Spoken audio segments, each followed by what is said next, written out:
Live, local. This is Fox 12 Now. Hello, everyone. This is Fox 12 Now. I'm Greg Dibler, and thanks for joining us. We are live streaming here from the Fox 12 Oregon newsroom, as we do every weekday starting at 1 p.m.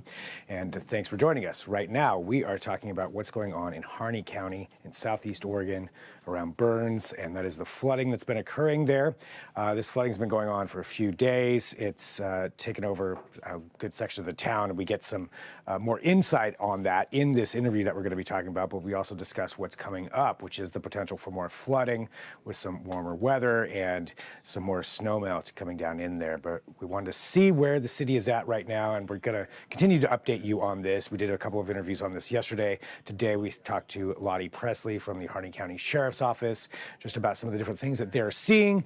She's actually out on location during this, and we get to see a little bit of where the flooding is and what it's doing to parts of that town. So let's jump into it, and we'll listen to what Lottie has to say. Lottie, thank you, for having time to talk to us right now. I know there's probably a lot going on, Yes. a lot of coordination efforts. And I guess, to start off, can you just, give us maybe a bit of a recap of where you're at right now when it comes to the flooding that's been going on?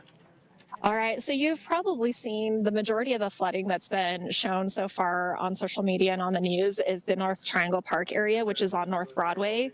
So we're not too far from there. We're actually at the corner of East Street and North Cedar.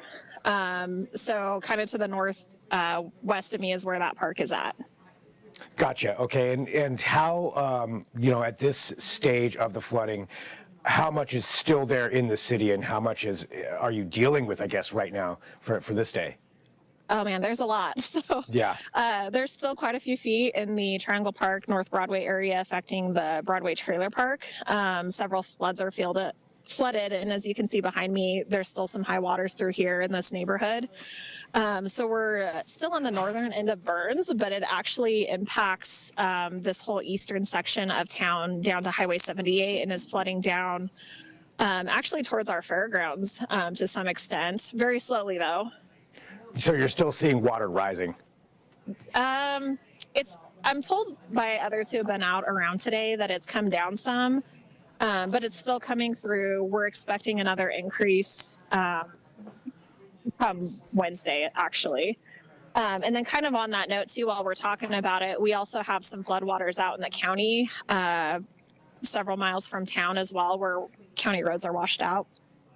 Well, completely washed out from this. Mm-hmm. What are some of the biggest issues? I mean, I'm sure there's a lot of things going on, but what are some of the major issues that you're dealing with right now from, I guess, the county sheriff's aspect? Oh boy, there's a lot of different things. So the sheriff's office handles the evacuation notices. And so they spent the last few days, as levels increased, to level 3, they were out making door-to-door notifications. We did have help from other law enforcement agencies that are local, though, as well. Some of the biggest thing is just trying to make sure that people are staying safe. There were some boat rescues the last couple of days from people who decided not to evacuate initially that actually can't leave their homes unless they're boat rescued. And we still have, I think, 6 residents in that North Broadway area who've decided to stay. So really it's just checking on people, making sure people are staying safe, trying to limit people from driving into floodwaters. The other huge impact right now also is that the Burns City sewer system has failed. And so we're working through that with other local officials. Yeah, that's got to be horrible because that's getting into those floodwaters, I would imagine, as well, and just adding that extra hazard on top of everything else. It is, yes. So when it comes to the residents, you mentioned, some people who didn't leave. For the most part, have there been any injuries or major issues associated with that part? I think we're very fortunate that there has not been any reported injuries. I think the one thing we had on our side, while in some ways the water did move in quickly, it wasn't so quickly that any lives were harmed. That's good. Yeah. But I mean, on that aspect, but the property damage, I mean, just even looking behind you there, I mean, you can tell how high that water still is. Yeah. And we were looking at some images the other day of just homes that had water at least covering the bottom of them. And it looks like that is fairly extensive as far as that part of the damage. It really is. It covers a lot of area. And I think our preliminary assessment is that there's about 60 homes that are impacted by floodwaters. And that's just including birds. That doesn't include the tribal housing. Yeah, and that I would imagine, as you mentioned, preliminary. I'm sure that you're still probably getting a lot more information coming in constantly. What do you think are some of the biggest things that the general public can do, maybe outside of Burns to assist with what's going on there? Oh man, that's always the question of the day, isn't it? Yeah. So we have been so fortunate. Harney County is a resilient community as a whole. And so the community has been chipping in. We've had people running sandbags left and right, people running in water, other donations. And we actually have a lot of people from outside the community doing the same, whether it's community members, other agencies as well.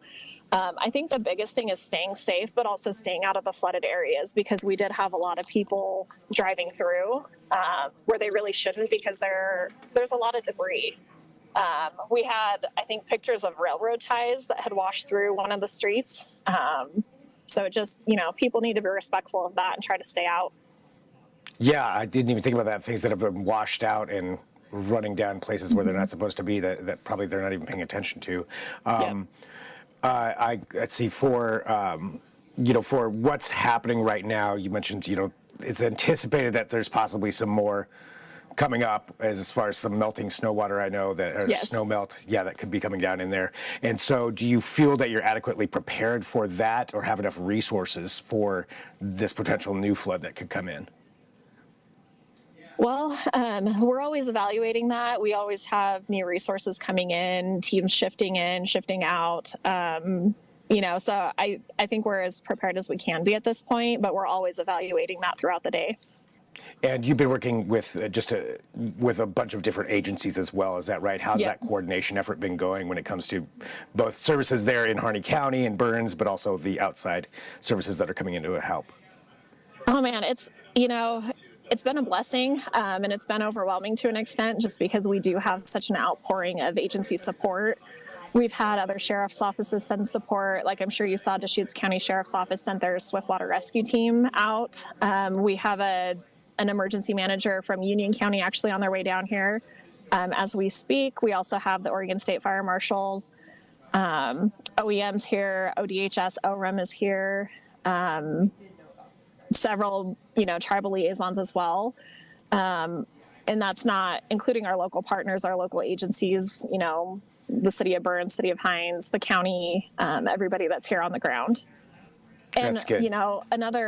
Another piece to highlight too would actually be our local businesses, ACW and Harney Rock, as well as ODOT even.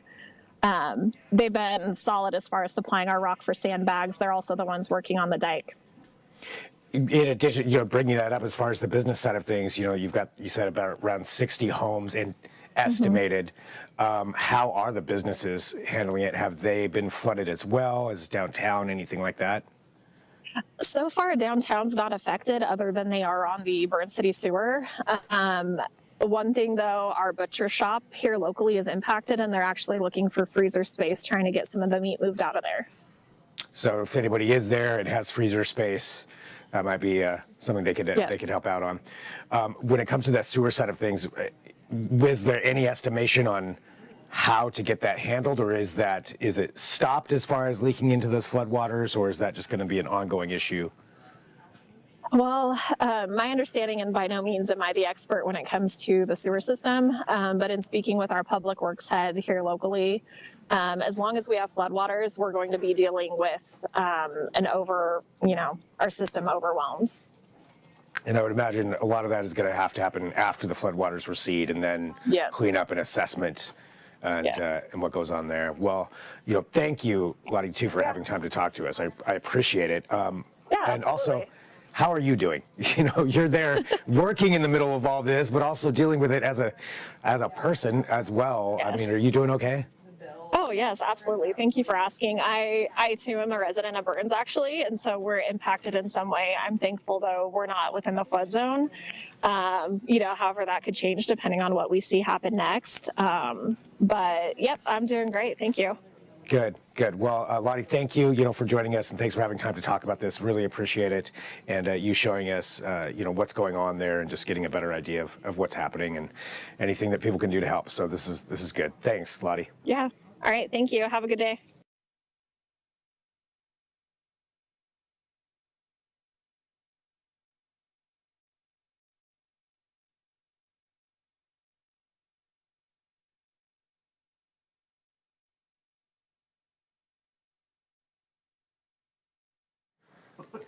All right, thank you, everybody. And again, that we're keeping up to date there on what is going on in Harney County, and we thank Lottie Presley for joining us here for that segment. There's a lot coming in at the same time, so I'm trying to keep up with it as well to make sure that we're getting you that information. That's what we're taking a look at for some more interviews potentially here this afternoon. But thank you for joining us again. This is Fox 12 Now, and we appreciate you being here and being a part of the show. And we will keep you up to date as we find out more of what's going on. Thanks.